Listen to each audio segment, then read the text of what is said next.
Bonjour à tous, bienvenue à notre méditation quotidienne. Eh bien, hier, nous avons commencé une nouvelle série de méditations dans la lettre de Paul aux Éphésiens.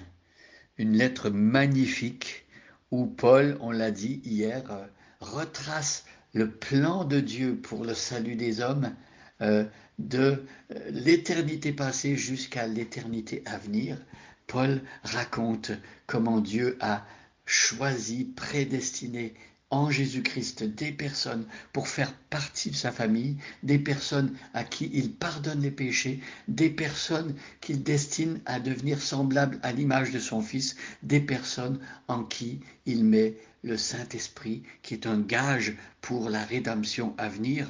Et on a vu aussi que dans le chapitre 2, Paul va continuer les explications et expliquer justement comment ce salut est parvenu jusqu'à nous. Jésus-Christ s'est donné à la croix et nous sommes appelés, en entendant la bonne nouvelle de sa venue et de sa mort sur la croix de sa résurrection, appelés à recevoir le message par la foi et par la grâce. Dieu nous sauve par la mort de Jésus sur la croix, ça c'est le chapitre 2. Ensuite, Paul parle de l'Église qui est le nouveau peuple de Dieu où Dieu va intégrer des non-juifs. Et ça, c'est un mystère extraordinaire, que les non-juifs puissent faire partie sur un pied d'égalité avec les juifs dans le plan de Dieu et être parmi le peuple de Dieu. C'est un miracle extraordinaire que les juifs de l'Ancien Testament n'auraient pas pu imaginer, quoique quand Dieu a appelé Abraham, il lui a dit « Toutes les nations de la terre seront bénies en toi ». Et Dieu avait prévu de bénir par la descendance d'Abraham non seulement un peuple, les Juifs, mais aussi tous les peuples de la terre, parce que le peuple juif devait être une lumière pour les nations. Et c'est issu du peuple juif que Jésus est venu, lui-même juif, selon la chair, pour sauver les hommes. Donc on reprend le chapitre 3 de l'épître de Paul aux Éphésiens. On a lu les deux premiers versets hier et on va enchaîner aujourd'hui avec le verset 3. C'est pourquoi, moi, Paul, le prisonnier de Jésus-Christ pour vous les non-juifs, vous avez très certainement appris quelle responsabilité Dieu, dans sa grâce, m'a confiée à votre égard. Verset 3. Par révélation, il m'a fait connaître le secret de son plan que je viens de résumer en quelques mots. Alors Paul, ici, explique d'où vient la théologie qu'il va présenter non seulement aux chrétiens d'Éphèse, mais dans toutes ses lettres, aux chrétiens de Rome, de Colosse, etc. Et même lorsqu'il va parler à son disciple Timothée ou à Tite, Paul dit que c'est par une révélation que Dieu a fait connaître à cet homme qui était un persécuteur, un blasphémateur, Saul de Tarse. C'est par révélation que Dieu a montré son plan glorieux à l'apôtre. Et donc Paul a reçu des indications par rapport au plan de Dieu que les autres apôtres même n'avaient pas reçu. Et c'est ça que Paul va partager, inspiré par le Saint-Esprit de Dieu aux chrétiens d'Éphèse, mais aussi à d'autres chrétiens. Et ce sont ces lettres qui nous sont parvenues aujourd'hui. Donc nous avons accès par les écrits de l'apôtre Paul à la révélation de Dieu, à la révélation de son plan secret, du mystère caché. Ce que Dieu n'avait pas révélé aux croyants de l'Ancien Testament, Dieu le révèle maintenant dans la nouvelle alliance. Et je lis maintenant le verset 4.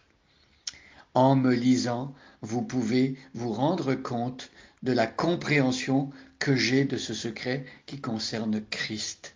Alors ici, Paul dit aux Éphésiens, voilà, quand vous lisez mes lettres, quand vous prenez connaissance de ce que Dieu m'a permis de comprendre, vous pouvez vous rendre compte, vous réalisez à quel point Dieu a donné une compréhension particulière et forte et profonde de ce mystère de ce secret qui concerne le Christ.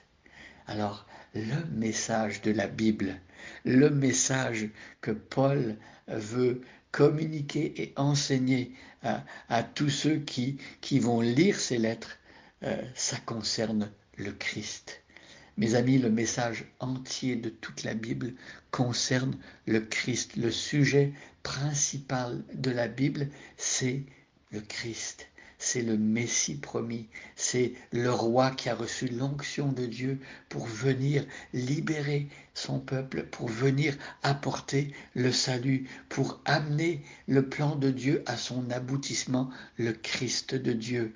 Et on va voir dans les versets qui vont suivre dans ce chapitre 3, à quel point ce qui concerne le Christ est glorieux.